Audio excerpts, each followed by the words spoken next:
ಪ್ರಿಯಗಳೇ ಸಹೋದರ ಸಹೋದರಿ, ಅಬ್ರಹಾಮನು ಬೆಳಿಗ್ಗೆ ಎದ್ದು ಪ್ರಾರ್ಥನೆ ಮಾಡುತ್ತಾ ದಿನವನ್ನು ಆರಂಭಿಸಿದ್ದಕ್ಕೆ ಅಬ್ರಹಾಮನು ಸಾಧಾರಣವಾಗಿ ಆಶೀರ್ವಾದ ಹೊಂದಿಲ್ಲ, ಅಬ್ರಹಾಮನು ಅತ್ಯಧಿಕವಾಗಿ ಆಶೀರ್ವಾದ ಹೊಂದಿದ್ದಾನೆ. ಬೆಳಗಿನ ಜಾವ ಬೆಳಿಗ್ಗೆ ಎದ್ದು ಪ್ರಾರ್ಥನೆ ಮಾಡಿನೇ ಆ ದಿನವನ್ನು ಆರಂಭಿಸಿದ್ರಿಂದ ದಾವೀದನು ಕೂಡ ಸಾಧಾರಣವಾಗಿ ಅಲ್ಲ, ಅತ್ಯಧಿಕವಾಗಿ ದಾವೀದನು ಆಶೀರ್ವದಿಸಲ್ಪಟ್ಟಿದ್ದಾನೆ. ಯೇಸು ಸ್ವಾಮಿ ಜೀವಿತದಲ್ಲಿ ಕೂಡ ದೇವರಿಗೆ ಸ್ತೋತ್ರ. ಯೇಸು ಸ್ವಾಮಿ ಬೆಳಿಗ್ಗೆ ಎದ್ದು ಪ್ರಾರ್ಥನೆ ಮಾಡಿ ಆ ದಿನವನ್ನು ಆರಂಭಿಸಿದ್ದಕ್ಕೆ ಯೇಸು ಸ್ವಾಮಿ ಸೇವೆ ಸಾಧಾರಣವಾಗಿ ಅಲ್ಲ, ಪವರ್ಫುಲ್ ಆಗಿ ದೇವರು ಯೇಸು ಸ್ವಾಮಿ ಸೇವೆ ಪ್ರಬಲವಾಗಿ ಬೆಳೆದಿದೆ. ಆಮೆನ್.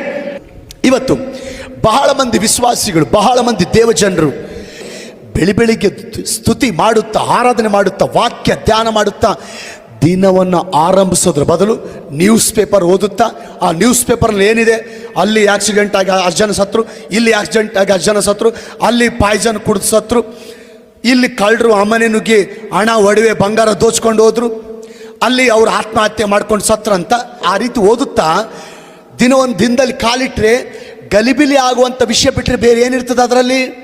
ನಾವು ಅಂಥವೆಲ್ಲ ಓದಿ ಗಲಿಬಿಲಿ ಆಗುವಂಥ ವಿಷಯಗಳನ್ನ ಓದಿ ಇಲ್ಲದೆ ಇರುವಂಥ ಗಲಿಬಿಲಿಯನ್ನು, ಇಲ್ಲದೆ ಇರುವಂಥ ಅಸಮಾಧಾನವನ್ನು ತಂದುಕೊಂಡಂಗೆ ಆಗಲ್ವಾ? ಅದಕ್ಕೆ ದೇವ್ರ ಮಕ್ಕಳು ಯಾವಾಗಲೂ ಬೆಳಿಗ್ಗೆ ಪ್ರಾರ್ಥನೆ ಮಾಡುತ್ತಾ ದಿನವನ್ನು ಆರಂಭಿಸುವಾಗ ನಾವು ಆಶೀರ್ವದಿಸಲ್ಪಡ್ತೇವೆ.